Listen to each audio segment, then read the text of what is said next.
Halo teman-teman, selamat datang di mata kuliah Manajemen Bisnis Kecil. Pada kesempatan kali ini, saya akan menjelaskan mengenai pengantar mata kuliah ini, definisi UMKM, karakteristik keunggulan, dan permasalahan yang sering dialami oleh UMKM di Indonesia. Mungkin selama ini teman-teman sudah sering ya mendengar kata UMKM. Tapi apa ya definisi UMKM itu?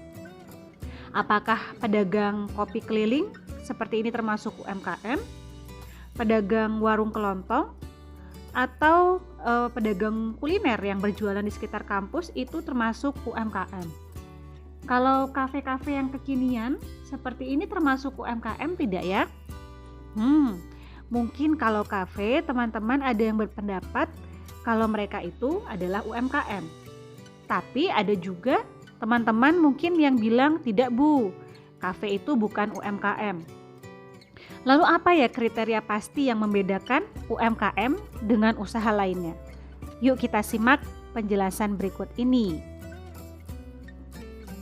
Sebenarnya tidak ada definisi UMKM yang standar secara global karena pemahaman istilah ini agak sedikit berbeda-beda pada setiap negara.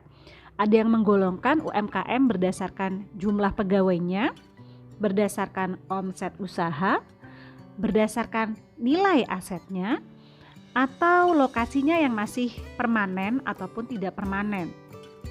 Nah, secara umum definisi UMKM adalah seperti ini. UMKM merupakan singkatan dari usaha mikro kecil dan menengah. Usaha mikro adalah usaha produktif milik orang perorangan dan atau badan usaha perorangan yang memenuhi kriteria usaha mikro sebagaimana diatur dalam undang-undang. Lalu ada yang namanya usaha informal atau yang sering juga kita kenal sebagai livelihood activities. Ini adalah usaha yang digunakan sebagai kesempatan bekerja untuk mencari nafkah dan memenuhi kebutuhan pokok hidup. Contohnya adalah pedagang kaki lima, pedagang Starling tuh yang jualan kopi, yang berdagang itu ya memang untuk berusaha memenuhi kebutuhan sehari-harinya. Mereka belum sampai taraf untuk mengembangkan usahanya. Lalu berikutnya ada definisi dari usaha kecil. Usaha kecil ini adalah usaha ekonomi produktif yang berdiri sendiri, dilakukan oleh orang perorangan atau badan usaha. Badan usaha itu bisa CV, PT, seperti itu, yang bukan merupakan anak perusahaan atau bukan cabang perusahaan yang dimiliki, dikuasai atau menjadi bagian baik langsung maupun tidak langsung dari usaha menengah atau besar. Nah, ini sama ya dengan kriteria yang sebelumnya yang di mikro, ada tulisan yang memenuhi kriteria usaha kecil sebagaimana dimaksud dalam undang-undang. Lalu berikutnya ada usaha menengah. Usaha menengah ini adalah usaha ekonomi produktif yang berdiri sendiri, yang dilakukan oleh orang perorangan atau badan usaha, yang bukan merupakan anak perusahaan atau cabang perusahaan, yang dimiliki, dikuasai atau menjadi bagian, baik langsung maupun tidak langsung dengan usaha kecil atau usaha besar, dengan jumlah kekayaan bersih atau hasil penjualan tahunan, sebagaimana diatur dalam undang-undang. Sama ya, tiga-tiganya mikro, kecil, dan menengah di sini disebutkan diatur dalam undang-undang. Dan di sini mungkin masih agak mirip-mirip ya definisinya antara usaha mikro, kecil, dan menengah. Tapi yaitu yang harus diingat-ingat adalah kata kuncinya diatur oleh undang-undang. Dan undang-undang yang mengatur mengenai UMKM yang ada di Indonesia dan masih berlaku sampai saat ini adalah UU nomor 20 tahun 2008. Seperti yang terlihat pada tabel ini. Menurut undang-undang, kriteria UMKM di Indonesia adalah diklasifikasikan berdasarkan nilai maksimum kekayaan bersih tanpa memperhitungkan tanah dan juga bangunan tempat usaha, dan juga UMKM bisa diklasifikasikan berdasarkan nilai maksimum penjualan tahunan. Ya, seperti yang kita lihat di sini. Nilai maksimum kekayaan bersih untuk usaha mikro itu adalah maksimal 50 juta. Lalu nilai maksimum penjualan tahunannya itu adalah 300 juta. Untuk usaha kecil itu maksimum kekayaan bersihnya adalah 500 juta dan nilai maksimum penjualan tahunannya itu adalah 2,5 miliar. Lumayan besar ya teman-teman. Jadi mungkin sebelumnya beranggapan bahwa UMKM itu ya yang kecil-kecil banget gitu ya. Tapi ternyata di sini menurut undang-undang usaha kecil itu maksimum penjualan tahunannya itu sampai 2,5 miliar. Lalu yang disebut dengan usaha menengah itu adalah usaha yang nilai maksimum kekayaan bersihnya mencapai 10 miliar rupiah dengan penjualan tahunan maksimum adalah 50 miliar. Berikut merupakan contoh cara perhitungan untuk menghitung kekayaan bersih pada suatu warung pecel lele. Ya, di sini kita lihat kekayaan bersih yang dimiliki oleh warung pecel lele itu ada rombong senilai 5 juta, kompor senilai 1 juta, meja kursi 2 juta, peralatan memasak 3 juta, uang kas yang dimilikinya adalah 5 juta, dan warung pecel lele ini ada utang usaha mungkin kepada kerabatnya ketika akan membuka warung pecel lele ini adalah sebesar 1 juta. Maka rumus untuk menghitung kekayaan bersih UMKM ini adalah jumlah dari semua aset itu semua dijumlahkan lalu dikurangi dengan hutang usaha. Sederhana ya teman-teman ya. Ini penambahan dan pengurangan sederhana saja. Jadi hasilnya adalah kekayaan bersih UMKM ini adalah sejumlah 15 juta rupiah. Nah, 15 juta rupiah ini termasuk apa ya? Mikro, kecil, atau menengah? Berdasarkan undang-undang, untuk usaha yang maksimum kekayaan bersihnya adalah 50 juta, itu termasuk dalam usaha mikro. Jadi, warung pecel lele dalam contoh ini tergolong usaha mikro. Contoh berikutnya, perhitungan yang kedua. Ini adalah contoh untuk menghitung penjualan tahunan untuk suatu warung penyetan. Nah, bisa kita lihat di sebelah kiri tabel ini adalah list menu yang dijual warung penyetan ini. Ada penyetan ayam, penyetan lele, penyetan nila, ati ampla, tahu tempe, dan minuman. Lalu di sebelahnya ini adalah harga per porsi. Lalu ada keterangan penjualan hariannya itu ada berapa porsi. Lalu untuk menghitung pendapatan harian, ini caranya adalah harga per porsi dikalikan dengan penjualan harian. Masih sederhana ya teman-teman. Lalu dijumlahkan semuanya. Per menunya itu kan ada pendapatan hariannya, dijumlahkan semuanya. Dapatlah 1.350.000. Nah, itu masih pendapatan harian. Sedangkan yang dipertimbangkan dalam kriteria UMKM itu adalah pendapatan bersih tahunan. Nah, tinggal dikalikan saja berapa hari dalam setahun usaha tersebut beroperasi. Di sini ada keterangannya ya. Asumsi hari penjualan untuk warung penyetan ini adalah 350 hari per tahun. Mungkin mereka masih ada libur ketika hari raya atau mungkin ketika PPKM itu sempat tidak buka usahanya. Jadi di sini hasil pendapatan per tahun dari warung penyetan itu adalah 1.350.000 dikali 350 hari. Hasilnya adalah 472.500.000. Nah, dengan pendapatan per tahun sebanyak ini, apakah warung penyetan ini masuk kriteria usaha mikro, kecil, atau menengah?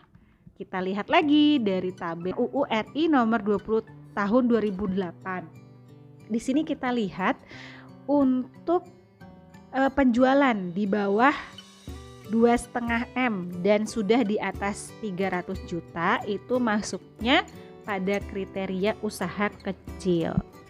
Jadi warung penyetan yang ada di contoh ini termasuk dalam usaha kecil ya teman-teman.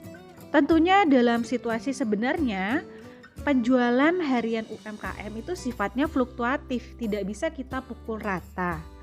Maka UMKM itu perlu melakukan pencatatan keuangan harian, bulanan maupun tahunan. Ya, jadi mungkin kalau teman-teman nanti menghitungkan secara real punyanya UMKM itu harus melihat fluktuasi penjualan atau pendapatan dari hari ke hari dari UMKM tersebut itu bagaimana. Kalau di contoh ini kan kita menggunakan asumsi dan semuanya disederhanakan seperti itu. Nah, catatan keuangan ini juga digunakan oleh UMKM untuk syarat ketika UMKM itu biasanya mengajukan peminjaman dana ke bank, ya. Bank itu biasanya mereka meminta syarat laporan keuangan selama beberapa bulan terakhir atau beberapa tahun bahkan. Dan juga biasanya bank itu meminta kelengkapan berupa izin perizinan UMKM itu untuk beroperasi. Nah, itu kan mungkin tidak banyak ya usaha mikro terutama yang bisa memenuhi persyaratan administrasi pada bank. Jadi mereka akan agak susah untuk meminjam dana dari lembaga-lembaga resmi. Berikutnya kita akan membahas mengenai keunggulan UMKM dan dampak positif UMKM bagi negara kita. Menurut data bkpm.go.id, pada tahun 2020 pendapatan UMKM di Indonesia itu terbukti berkontribusi sebesar 61,7% kepada produk domestik bruto nasional, yaitu setara dengan 8,5 triliun rupiah. Lalu UMKM juga terbukti memiliki kemampuan yang baik untuk menyerap tenaga kerja. Dengan penyerapan tenaga kerja itu sebesar 97% dari total daya serap dunia usaha pada tahun 2020. Keunggulan UMKM lainnya adalah tingkat fleksibilitasnya yang tinggi. Karena biasanya UMKM itu dikelola oleh sumber daya manusia yang relatif sedikit. Jadi pergerakannya ketika ada perubahan juga dapat lebih mudah dan juga lebih cepat. Bila perusahaan ingin berinovasi, maka geraknya juga akan lebih lincah dibandingkan perusahaan besar yang memiliki struktur organisasi yang lebih kompleks. Selanjutnya UMKM dianggap mampu untuk bertahan dalam guncangan krisis ekonomi. Contohnya seperti pada krisis ekonomi tahun 98 dan juga 2008. UMKM terbukti masih dapat survive karena tidak banyak tergantung pada pergolakan pasar modal atau pasar saham, ya. Tentu karena modal yang diperlukan UMKM itu relatif rendah. UMKM juga tidak terlalu terguncang dengan adanya pergolakan ekonomi internasional. Karena biasanya bahan baku UMKM itu mayoritas didapatkan dari dalam negeri. Dan pada umumnya rekanan usahanya juga bersifat lokal. Sehingga ketika bank banyak yang kolaps pada tahun 1998 atau ketika terjadi Great Recession di Amerika pada tahun 2008 dan perusahaan di Indonesia yang bekerja sama erat dengan pihak luar negeri banyak yang terguncang, tapi UMKM kita terbukti tetap bisa berjalan dengan baik. Karena UMKM kita tidak terlalu tergantung dengan pasar modal ataupun juga dengan pergolakan kurs dari negara-negara di luar negeri. Namun ketika masa pandemi ini, UMKM juga banyak yang terdampak dan tidak mampu bertahan. Berikutnya kita akan membahas mengenai permasalahan umum yang dialami UMKM di Indonesia. Yang pertama adalah pada aspek pemasaran. Kebanyakan UMKM belum mengidentifikasi segmen dan target pasar mereka dengan spesifik. Mereka hanya fokus kepada berjualan apa yang mampu dibuat oleh owner UMKM, apa yang mampu yang menurut mereka itu baik lalu mereka tawarkan. Bila ditanya siapa segmen pasarnya, kebanyakan menjawab ya siapa aja bisa beli, ini bisa dimanfaatkan oleh semua orang. Nah, ketika kita menjawab semua orang berarti target pasarnya itu kurang jelas. Mungkin bisa saja ya ada perusahaan-perusahaan yang target pasarnya adalah mass market atau pasar yang luas gitu. Tetapi biasanya perusahaan-perusahaan yang mampu untuk melayani mass market itu adalah perusahaan-perusahaan besar yang mereka memang punya sumber daya itu juga yang bisa kita katakan sangat-sangat besar. Ya, seperti mungkin Unilever. Unilever itu memiliki segmen pasar yang mass market. Dia memiliki jangkauan distribusi yang luas. Apakah itu bisa dilakukan oleh UMKM?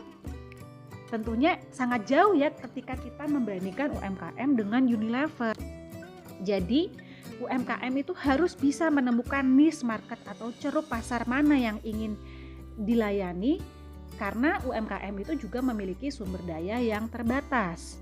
Menetapkan segmen pelanggan sangat penting agar UMKM itu dapat memanfaatkan dan mengarahkan sumber daya yang dimiliki dengan efektif.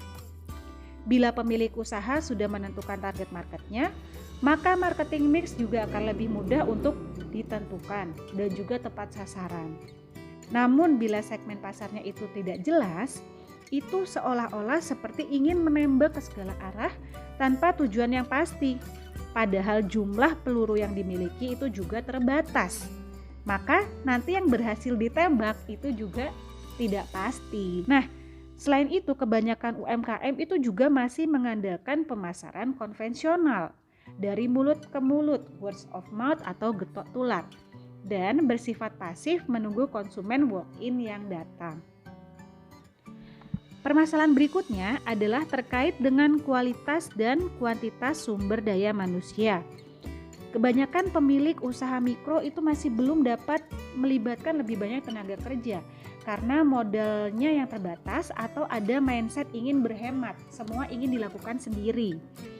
Ketika semua dilakukan sendiri, mereka akan lelah untuk mengurus hal-hal teknis saja. Misalnya pedagang bakso, dia mungkin berbelanja daging ke pasar sendiri, lalu membuat baksonya sendiri, lalu mendorong gerobak baksonya sendiri, berjualan juga sendiri, hitung profitnya sendiri. Sampai rumah sudah sangat lelah dan besoknya perlu kembali untuk melakukan rutinitas yang sama. Ketika si pemilik usaha ini kelelahan dengan hal-hal teknis, dia tidak ada waktu untuk memikirkan strategi jangka panjang. Bagaimana rombong bakso ini bisa ditambah menjadi 2 tahun depan, atau nanti 2 tahun lagi menjadi 3, punya cabang di mana-mana. Itu tidak kepikiran mungkin ya untuk pengusaha-pengusaha atau pemilik UMKM yang masih melakukan semuanya sendiri, tidak ada delegasi. Permasalahan ketiga adalah terkait dengan tata kelola, yaitu masih berkaitan dengan hal sebelumnya tentang pengelolaan UMKM yang dilakukan secara terbatas atau mengajak keluarga. Ketika pengelolaan itu dilakukan bersama orang-orang terdekat, bersama keluarga, ketika keluarga itu kompak, usaha bisa berjalan dengan lancar. Tapi ketika ada konflik dalam keluarga, usaha itu juga ikut terguncang, stabilitas usahanya itu juga ikut terancam. Nah, itu adalah permasalahan yang umum ditemukan atau dialami oleh UMKM. Dalam hal keuangan, UMKM khususnya usaha mikro masih menggunakan modal swadaya yang terbatas. Apabila usaha tersebut ingin melakukan pengembangan, harus menambah modal, mereka itu bisa mengajukan ke bank dengan skema kredit usaha rakyat misalnya. Namun syarat peminjaman dana usaha di bank itu juga tidak sederhana. Perlu ada izin usaha dan catatan keuangan. Deretan kendala yang dialami UMKM tentu bertambah panjang dengan adanya pandemi COVID-19 pada beberapa tahun terakhir ini. Untuk menjaga keamanan bersama, pemerintah beberapa kali menerapkan PSBB atau PPKM, sehingga dengan terpaksa UMKM juga perlu menutup usahanya atau beroperasi dengan terbatas selama beberapa waktu. Tentu hal ini berpengaruh terhadap arus kas pendapatan UMKM. Permasalahan kedua, karena pergeseran pola perilaku konsumsi pada masyarakat. Masyarakat sekarang banyak yang sudah terbiasa untuk berbelanja online melalui marketplace atau menggunakan jasa layanan delivery online. Bahkan untuk membeli keperluan sehari-hari seperti sabun, sampo, atau bahan-bahan memasak yang dulunya mereka beli ke warung, sekarang banyak yang memilih untuk membeli di Shopee karena satu, harganya mungkin banyak diskon dan juga sangat praktis, tinggal klik di HP mereka, tinggal tunggu beberapa hari lalu barangnya datang. Dulu kalau beli buah atau sayuran, orang-orang itu pergi ke pasar. Namun semenjak pandemi mulai bermunculan banyak usaha-usaha penjual buah online ataupun sayur online. Dulu sebelum pandemi, kalau beli buah dan sayuran, orang-orang akan pergi ke pasar atau pergi ke supermarket terdekat. Namun semenjak pandemi dan mulai bermunculan banyak usaha-usaha yang menjual buah atau sayur online, ternyata banyak juga orang yang memanfaatkan jasa dari penjual buah dan sayur online tersebut. Walaupun harganya mungkin lebih mahal dibandingkan membeli langsung, banyak orang juga yang mengutamakan kepraktisan dan juga kehigienitasan. Kesempatan seperti ini bila dimanfaatkan oleh UMKM tentu akan mendatangkan peningkatan pendapatan, bahkan berkali-kali lipat. Namun bagi UMKM yang belum bisa menyesuaikan diri, pasti mereka akan mengalami kesulitan. Masalah berikutnya adalah kesulitan bahan baku produksi. Bagi UMKM yang masih bergantung pada bahan baku produksi yang diproduksi oleh pabrik-pabrik besar, mungkin akan mengalami kesulitan karena banyak pabrik juga yang mungkin terhambat usahanya karena adanya PPKM, PSBB. Kesulitan bahan baku ini dialami oleh beberapa pembatik di Yogyakarta. Semenjak pandemi, beberapa pembatik di daerah kota Yogyakarta itu sulit mendapatkan kain mori dengan spesifikasi tertentu, dengan brand khusus. Untuk mengatasi permasalahan yang terjadi, UMKM perlu beradaptasi dengan perlahan-lahan memanfaatkan teknologi, baik itu untuk membantu kegiatan operasionalnya, melakukan promosi online, dan juga dalam pencatatan keuangannya. Baik, sekian dulu pengantar kali ini teman-teman. Jangan lupa untuk mengerjakan latihan yang tersedia pada belajar.usd.ac.id.